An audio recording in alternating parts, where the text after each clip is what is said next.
Hi hello friends, welcome back to media talks. நான் உங்கள் மௌனிகா. ஆக்சுவலாக இன்றைக்கி எபிசோட் பற்றி ஒரு என்ன நடந்துச்சு அப்படின்ட்டு ஃபுல்லாக இந்த வீடியோவில் பார்க்கலாம். பட் நான் என்ன ஃபீல் பண்ணேன், எனக்கு எப்படி இருந்துச்சு பார்க்கும்போது அப்படிங்கிறத நான் அடுத்த வீடியோவில் நான் ஷேர் பண்ணுறேன். நீங்கள் உங்களுக்கு என்ன தோணுச்சு இன்றைக்கி எபிசோட் பார்க்கும்போது, நீங்கள் என்ன ஃபீல் பண்ணீங்க அப்படிங்கிறத மறக்காமல் கமெண்ட்டில் சொல்லுங்கள். பிகாஸ் என்ன எல்லாருமே ஃபீல் பண்ணியிருக்கீங்கன்னு தெரியணும் இல்லையா. எபிசோடு ஆரம்பிக்குது, நம்ம சாரதாமாவும் நிவினும் வந்து பார்த்திங்கன்னா ஐயோ பொண்ணு போயிட்டாலே என்னாச்சுங்கிற மாதிரி சாரதாமா ஒரு பக்கம் ஃபீல் பண்ணிகிட்ருக்காங்க. வந்துடுவாங்க விஜய் கூட தான் போயிருக்கா, அவர் பார்த்துப்பாரு எல்லாம் அப்படிங்கிற மாதிரி ஒரு பக்கம் நிவின் சொல்லிகிட்ருக்காரு. ஃபைனலாக விஜயும் காவேரி வராங்க. ஸோ நாளைக்கு நம்ம போகலாம், உள்ளே வாங்கன்னு கூப்பிட்றாங்க. இல்லை நான் கிளம்புறேன் அப்படின்னு சொல்லிட்டு அவங்க கிளம்புறாங்க. அங்கே பாப்பா தனியாக இருக்கா அப்படின்னு சொல்லிட்டு காவேரி உள்ளே போகிறாங்க, நிவின் உள்ளே வராங்க. சரி வாங்க போகும்போதே பேசிட்டு போகலான்னு நிவின் உள்ளே கூப்பிட்டு போகிறாரு.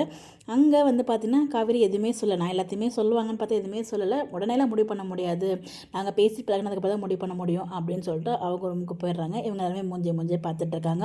இங்கே அங்கே என்ன நடந்துச்சோ அதை அப்படியே வந்து நிவின் கிட்ட ஷேர் பண்ணுறாரு. ப்ரோ நீங்களும் டேட்டுக்கு ஓகே சொல்லிட்டீங்களா, வேறு என்ன ப்ரோ பண்ணுறது, ஓகே சொல்லியாச்சு அப்படிங்கிற மாதிரி அவங்களோட கான்வோ போகுது. அதுக்கப்புறம் வீட்டுக்கு போகிறாரு. ஸோ வீட்டுக்கு போகும்போது நம்ம தாத்தாவும் அம்மாவும் உட்காந்து படிச்சுட்டு இருக்காங்க. அப்போ வந்து போனதுமே தாத்தா என்னடா ஓகே சொல்லிட்டாளா காவேரி அப்படிங்கிறது, நம்ம தான் தாத்தா கிட்ட சொல்லவே இல்லையே, எப்படி தெரியும்னு பார்த்தா நம்ம அம்மு சும்மா இருக்குமா எல்லாத்தையும் சொல்லிட்டாங்க. ஓகே வந்து நானே சொல்லியிருப்பேன் தாத்தா அப்படின்னு சொல்லிட்டு அவர் அங்கேருந்து உள்ளே கூட்டு போகிறாரு. அதுக்கப்புறம் அங்கே அம்மாவும் கேட்குறாங்க, அம்முக்கிட்டையும் இதை தான் சொல்கிறாரு. ஸோ அடுத்த நாள் மார்னிங் எப்படா விடியும், நம்ம எல்லாருமே எப்படா இவங்க வெளில கிளம்புவாங்க அப்படின்ட்டு எனக்கு அப்படி தான் உள்ளுக்குள்ளே தோணிகிட்டே இருந்துச்சு.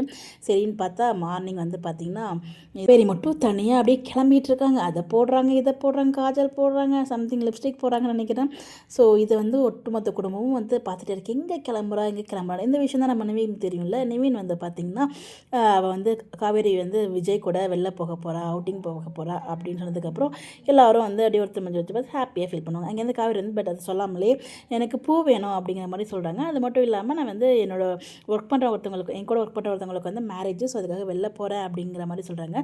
வெளில போ, பார்த்து ஜாலியாக என்ஜாய் பண்ணிட்டு வா அப்படிங்கிற மாதிரி இவங்க எடுத்து கொடுக்குறாங்க. ஸோ போயிட்டு பொறுமையாகவே ஒன்றும் அவசரம்லாம் கிடையாது, நல்லாவே என்ஜாய் பண்ண அப்படிங்கிற மாதிரி போயிட்டு வரதுக்கு லேட்டாக தானே ஆகுங்கும்போது ஆமாம் ரொம்ப தூரம் லேட்டாக தான் ஆகும் அப்படிங்கிற மாதிரி டைலாக்ஸ்லாம் வந்துட்டுருக்கு.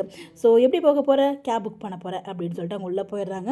இங்கே விஜய் வந்து பார்த்திங்கன்னா தாத்தா கிட்டே எங்கே போகிறங்கிற விஷயத்த சொல்லிட்டு போகிறாங்க. அப்போ தான் வந்து சித்தி வந்து பார்த்திங்கன்னா என்னடா இது எல்லோரும் கல்யாணத்துக்கு முன்னாடி டேட்டிங் பண்ணாங்கன்னு பார்த்தா நீ கல்யாணம் ஆகி குழந்தை பிறந்து இப்போ டேட்டிங் போகிற, இப்படியும் பாசிட்டிவாக எடுத்துக்கலாம்ல சித்தி, கல்யாணம் ஆகி குழந்தை பிறந்து இப்போ அகைன் நாங்கள் வந்து டேட்டிங் போகிறோம், திருப்பி கல்யாணம் பண்ணுவோம், சந்தோஷமாக இருப்போம், அப்படி எடுத்துக்க வேண்டியதான் அப்படிங்கிற மாதிரி அவங்க அட்வைஸ் கொடுக்குறாங்க.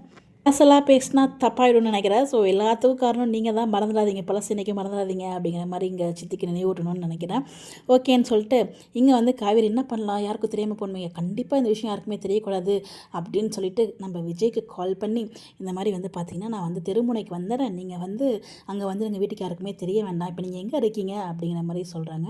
நானா அவங்க வீட்டு ஹாலில் தான் இருக்கேன் அப்படின்னு சொன்னதுமே அப்படியே ஒரு ரியாக்ஷன் வருவாங்க, அதில் என் பண்ணுறாங்க. ஸோ விஜய் காவேரியோட லாஸ்ட் சீக்வன்ஸ் ரொம்பவே நல்லா இருந்தது. எபிசோடுமே நல்லா தான் இருந்தது. ஆனால் சரி ஓகே, அடுத்த வீடியோவில் நம்ம அதை பற்றி டிஸ்கஸ் பண்ணலாம். நீங்கள் என்ன நினைக்கிறீங்க எனக்கு எபிசோட் பற்றி மறக்காமல் கமெண்ட்டில் சொல்லுங்கள் உங்களோட தாட். ஓகேங்களா?